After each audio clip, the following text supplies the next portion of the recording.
ጭንቅሉ ወንድም ጳውሎስ እንዴት ዋልክ? ይህንን ጄሪካን ውሰድና 4500 ብር የሚያወጣ ነዳጅ ገዝተና። ይሄ ብቻ ነው? እሺ ችግር የለውም ወንድም ጳውሎስ፣ እኔ ካንተ ጋር ነኝ። ቴጋ ተልእኮ አለን፣ እንሂድ። ከኋላ ነኝ። ወንድም ጳውሎስ ነዳጁ ይኸውና እዚሁ አለ። ምን ጭንቅሉ፣ ይሄ ምንድን ነው? ይህ ምንድን ነው ስትል ምን ማለት ነው? ያው በ4500 ብር እንድንገዛ የጠየቅከን ነዳጅ ነዋ። አያያያይ ጭንቅሉ፣ ይህን ካንተ አልጠብቅም። እንዴት ያለ ከንቱ ነገር ነው ጭንቅሉ! ይሄ ካንተ እንደመጣ በፍጹም አላምንም። ስማ አንተ ከዚህም ከዚያም ከእኔ ትንሽ ገንዘብ ፈርቅ እንደምትወስድ አውቃለሁ። ዛሬ ግን ይህንን ለማድረግ በመፈለግህ በአንተ ቅር ተሰኝቻለሁ። ይህንን ትመለከታለህ ቴጋ? የስንት ብር ነዳጅ እንድንገዛ ተጠየቅን? የ4500። ወደ ነዳጅ ማደያው አልደረስንም? ደርሰናል። ጥሩ እሺ፣ የስንት ብር ነዳጅ ገዛን? የ4500። እነሱ እኛን ሊያታልሉ አልፈለጉም ነበር። ደግሞ ለሰውየው ነዳጁን እስከ መጨረሻው ጠብታ ድረስ ማፍሰስ እንዳለበት ነግረነዋል። ያደረግነው ይሄን ነው አይደል? አዎ፣ ሲጀመር ሰውየው አንተ ማን እንደሆንክ ስለሚያውቅ በጭራሽ አላታለለንም። ወንድም ጳውሎስ፣ ለምንድን ነው እንዲህ ያልሆነ ነገር የምትናገረኝ? አታምነኝም? ኩራቴን ክብሬንና ቅንነቴን እየናከው ነው። ጭንቅሉ ስማኝ፣ ይህንን ጄሪካን ምልክት አድርጌበታለሁ። ይታያል። 4500 ብር እስከ 3 ሊትር ነዳጅ ይሞላል። እሺ፣ የመተማመን ችግር አለብህ አይደል ወንድም ጳውሎስ? በሌላ አነጋገር 4500 ብር ከ3 ሊትር ነዳጅ ጋር እኩል ነው እያልክ ነው። እና እኔ ደግሞ 1 ሊትር ይዤ መጥቻለሁ። ስለዚህ 1 ሊትር ነዳጅ በ1500 ብር ገዝቼ የቀረውን 3000 ብር ለራሴ ወስጃለሁ ማለት ነው። በትክክል አዎ፣ እኔ ያልኩት ይሄን ነው። ወንድም ጳውሎስ፣ በእርግጥ እኔ አልወቅስህም። ይህኔ ደህና መኪና ቢኖር ኖሮ በመንገድ ላይ ምን እየተከናወነ እንዳለ ታውቅ ነበር። ለነገሩ የነዳጅ ዋጋ ሰሞኑን ብቻ ወደ 800 ብር እንደጨመረ አላወቅክም አይደል? ወንድም ጳውሎስ፣ ክፉ አትናገር፣ ፈጣሪ ይቀጣሃል። እኛ አንተን እንደ ነጎድጓድ እሳት በነገር ሰው ታቃጥላለህ እንል ነበር፣ ግን እኛ አክብሮት የጎደለው ሰው አይደለንም። ቴጋ እባክህ ንገረው። ወንድም ጳውሎስ፣ አሁንም የመተማመን ችግር ያለብህ ይመስላል። የመተማመን ችግር ካለብህ ለምን ነዳጁን ራስ አልቀዳም? ቆይ ለምን እኔንና ጓደኛዬን ላከን? ጳውሎስ፣ በጄሪካን ነዳጅ የቀዳከው መቼ ነበር? በ2014 አይደል? በል ሕይወትህን ተመልከት። አሁን ስንት ዓመት ነው? ወንድም ጳውሎስ፣ እባክህ ራስህን ጠብቅ። ሰዎች ከዚህ በፊት የነዳጅ ታንካቸውን በ7000 ብር ይሞሉ ነበር። አሁን ግን የነዳጅ ታንካቸውን ለመሙላት 18500 ብር ይፈጅባቸዋል። ያው ይህን ያወቅኩት ደግሞ አባቴ የታክሲ መኪና ስላለው ነው። በቃ እኛ የሞትን መሰለህ እንዴ? በል ብስጭትህን በእኛ ላይ አታድርስ። አዎ፣ ሲጀመር የትራንስፖርት ብር እንኳን አልሰጠከንም። ከዛም አልፎ መክሰስ ለመግዛት ትንሽ ነገር እንኳን አልሰጠከንም። አሁን አንተ ግን እኔንና ጓደኛዬን እየጨቀጨከን ነው። የመተማመን ችግር አለብህ። እናንተ ሁለት ተንከሲስ ልጆች ምንድን ነው የምትቀባጥሩት?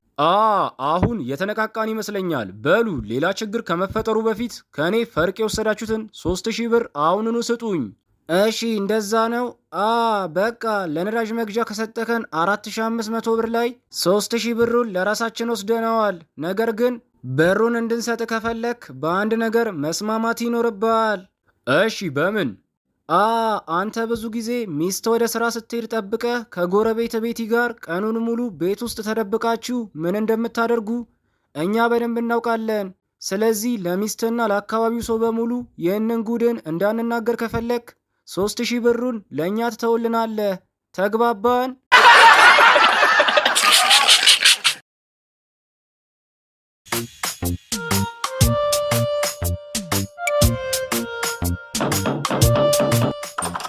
ዋው እህቴ ቬሮ፣ እንኳን ደህና መጣሽ። በጣም ረጅም ጊዜ ሆኖኛል። አዎ የጭንቅሎ እናት፣ እንዴት ነሽ? ረጅም ጊዜ ሆኖሻል። ጭንቅሎ፣ የቀድሞ ጎረቤታችን የሆነችውን አክስትህን ሰላም በላት። ለምንድን ነው ሰላም የማትላት? መቼስ ምክንያትህ እየበላ ስለሆነ ነው አይደል? ደህና ዋልሽ? ስላየውሽ ደስ ብሎኛል። ይህ ጭንቅሎ ነው? ዋው እሱ አድጓል። በእርግጥ በደንብ አውቀሽናል። ነይ ወደዚህ እንብላ። መቼስ እኔ በምግብ እንደማልቀልድ ታውቂያለሽ። ልጆቼን ይዤ መጣው። በሩን ልክፈተው። ሁላችሁም ወደ ቤቱ ግቡ። እነዚህ ሁሉ ልጆች ከየት መጡ? እህቴ ቬሮ ማደጎ ቤት ትሰሪያለሽ እንዴ? የጭንቅሎ እናት፣ እነዚህ ልጆቼ ናቸው። ደግሞ የሆድሽ እብጠት ይገርማል። ዋው! በሆድሽ ውስጥም ሌላ ልጅ አለ አይደል? እግዚአብሔር ይመስገን። ቤተሰባችን እንዴት የተረጋጋ እንደሆነ ታውቂያለሽ። ያው በእርግጥ ባሌ ሊያሳርፈኝ ይገባል።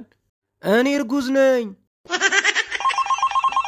ሄሎ አክፖስ ባሌ፣ እኔ እህቴ ቤት ነኝ እና ቆም እሺ። ስመለስ እንዴት እንደምናደርገው ታውቃለህ? ዛሬ ቀኑ ነው። እሺ በቃ ዛሬ። ደህናውን የጭንቅሎ እናት። ለኔስ ምግብ አታቀርቢም እንዴ ነው ወይስ እኔ አይርበኝም? መብላት ትፈልጊያለሽ? እያመጣው ነው። እሺ ምግብሽን ተመልከች። በስተመጨረሻ ምግቡ መጥቷል። የጭንቅሎ እናት፣ አሁን ይህ ምንድን ነው? ያቀረብሽልኝ እኮ ወረቀት ነው። በይ ወረቀቱ ላይ ያለውን አንብቢ። ዘዴሽን ፈልጊ .com ለቤተሰብ ምጣኔ የሚያስፈልግሽን ሁሉንም መረጃዎች የምታገኝበት ቦታ ነው። የጭንቅሎ እናት፣ ይሄ እንዴት ያጠግበኛል? እህቴ ለአንቺ ምግብ አያስፈልግሽም። ያው የሚያስፈልግሽ የቤተሰብ ምጣኔና የእርግዝና መከላከያ ነው። እሺ ልጆቼ፣ በቃ ከወንድማችሁ ጭንቅሎ ጋር ሄዳችሁ ተጫወቱ። እሱ እየጠራችሁ ነው። እኔ መጫወት አልፈለገም። በቤተሰባችን ውስጥ እንደዚህ አንጫወትም። እኛ ጥሩ ልጆች ነን። ያው ልጆቹ መጫወት ከፈለጉ የሚጠቀሙት መጫወቻ ነው። በያክስቴ የእግር ኳስ ቡድንሽን ይዘሽ ሂጂ። ይህ የእኔ ትንሽ ምግብ ለሁላችንም በቂ አይሆንም። አንቺ ግን ልጆችሽን የእኔም ምግብ እንዲበሉ አመጣሻቸው።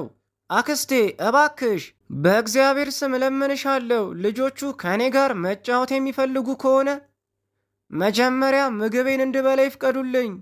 ከዚያም ከቤት ውጭ እንጫወታለን። አመሰግናለሁ። ና አንተ ፈሪ፣ አሁን ይዋጣልን። እዚህ ማንም አያገላግለንም። ቦታው ጭር ያለ ስለሆነ አንተን በደንብ አድርጌ ቀጥቅጬ ነው ምደፋ። እንዴ ንቀት! አንተ ቆይ ምን የምትተማመን ነው እባክህ ከኔ ጋር እንደዚህ የምትሳፈጠው?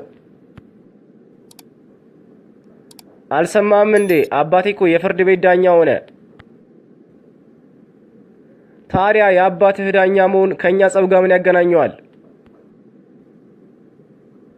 ይኸውልህ አባቴ ማለት ነው ዳኛ ስለሆነ እዚህ ራሱ እኔ አንተን ብገልህ አንተ ነው የምትታሰረው።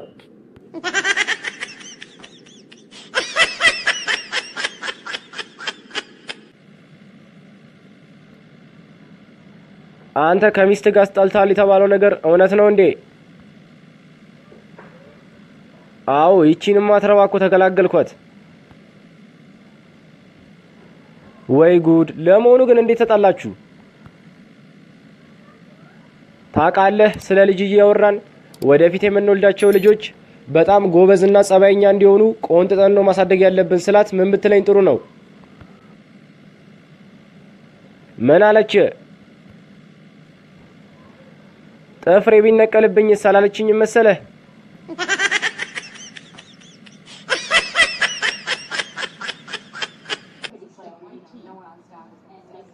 ጓደኛዬ ምንድነው ነገሩ? የሄድክበት ጉዳይ ተሳካ እንዴ?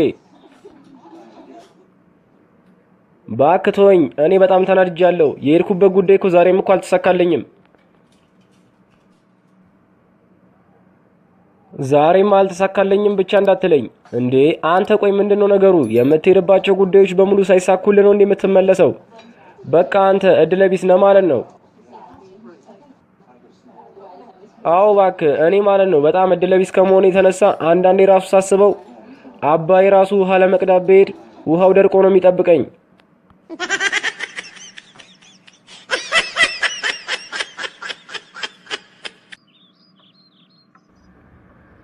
ውዴ በጣም ስለራበኝ ቶሎ ብለሽ ምግብ ስሪልኝ፣ ካልሆነ ግን ሆቴል ሄጄ ነው የምበላው። አታስብ የኔ ማር፣ 5 ደቂቃ ብቻ። እንዴ ፍቅሬ፣ እንዴት እኮ እንደምወድሽ። ለመሆኑ ግን በ5 ደቂቃ ምግቡ ይደርስልሻል? አይ ውዴ፣ በ5 ደቂቃ ውስጥ ልብሴን ቶሎ ብዬ ለባብሼ ካንተ ጋር ሆቴል ሄጄ ልበላ ነው።